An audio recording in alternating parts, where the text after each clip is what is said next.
అమరావతి రాజధాని రీజియన్లోనే మొట్టమొదటి అంతర్జాతీయ ప్రమాణాలతో నిర్మాణం పూర్తి చేసుకున్నటువంటి ఆంధ్ర క్రికెట్ స్టేడియానికి మంచి రోజులు వచ్చినట్టు ప్రజానీకం అదేవిధంగా క్రికెట్ అభిమానులు భావిస్తూ ఉన్నారు.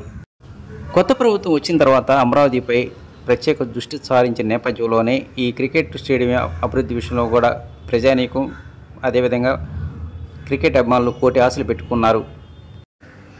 గుంటూరు, విజయవాడ నగరాల మధ్య క్రీడా అభివృద్ధిలో భాగంగా మరి ముఖ్యంగా క్రికెట్ అభిమానుల యొక్క ఆకాంక్షకు అనుగుణంగా ఈ అంతర్జాతీయ స్థాయిలో ఈ క్రికెట్ స్టేడియాన్ని ఏర్పాటు చేశారు. 2016 మే నెలలో దీన్ని ప్రారంభోత్సవం చేశారు.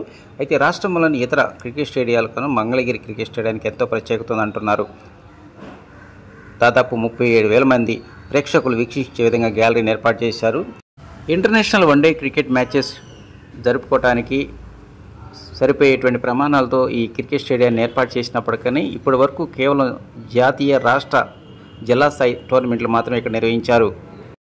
విజయవాడ నగరానికి 12 కిలోమీటర్లు, గుంటూరు నగరానికి 18 కిలోమీటర్ల దూరంలో ఉన్నటువంటి ఈ మంగళగిరి క్రికెట్ స్టేడియం అనేటువంటిది మౌలిక సదుపాయాల విషయంలో మాత్రం వెనకబడిందని చెప్పాలి. గుంటూరు నుంచి కానీ విజయవాడ నుంచి కానీ డైరెక్ట్గా స్టేడియం చేరుకోవడానికి సరైనటువంటి రోడ్డు కనెక్టివిటీ లేదు. అదేవిధంగా రైల్వే ట్రాక్ కూడా ఓ ప్రతిబంధకంగా ఉందని చెప్పవచ్చు. అమరావతి రాజధానిలో అంతర్భాగంగా ఉన్నటువంటి మంగళగిరి క్రికెట్ స్టేడియాన్ని అభివృద్ధి చేసినట్లయితే ఈ ప్రాంత ప్రజానీకం ప్రత్యక్షంగా క్రికెట్ మ్యాచ్ చూసే అవకాశాలు ఎక్కువగా ఉన్నాయి.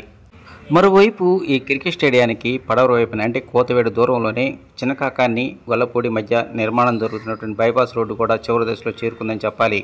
మరో కొద్ది నెలల్లోనే ఈ రోడ్డు అందుబాటులోకి వచ్చినట్లయితే అటు ప్లేయర్స్ కావచ్చు, ప్రేక్షకులు ఎవరైనా సరే విజయవాడ నుంచి కావచ్చు, హైదరాబాద్ నుంచి కావచ్చు డైరెక్ట్గా క్రికెట్ స్టేడియం చేరుకోవడానికి ఎంతగానో ఉపయోగపడుతుందంటున్నారు ప్లేయర్సు.